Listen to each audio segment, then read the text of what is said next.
খেজুর গাছের কুল মনে করিয়ে দেয় শৈশবের কথা।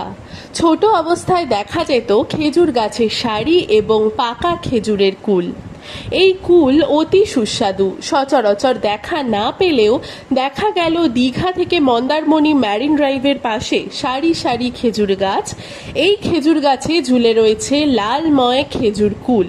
শৈশবের কথা মনে করিয়ে দেয় এই খেজুরের কুলকে দেখে।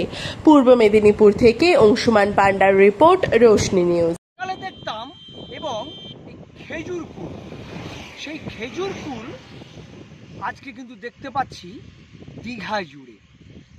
দীঘার মেরিন ড্রাইভের দুই পাশে খেজুর গাছের সারি সারি, আর লাল হয়ে গেছে খেজুরের কুল। মনে পড়ে যায় যে শিশু বয়সে যে আমরা খেজুর কুল পাকা খেতাম, সেটা কিন্তু এখন কিন্তু মনে পড়ে যাচ্ছে। এই খেজুর কুল যে একটি অত্যন্ত সুস্বাদু, সেটা কিন্তু না বললেই নয়।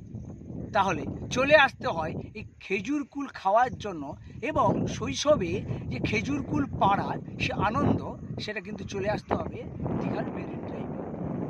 তাহলে চলে আসুন, কথা না বাড়িয়ে দীঘার মেরিন ড্রাইভ। কেননা শৈশবের সেই পাকা কুল, যে খেজুরের কুল,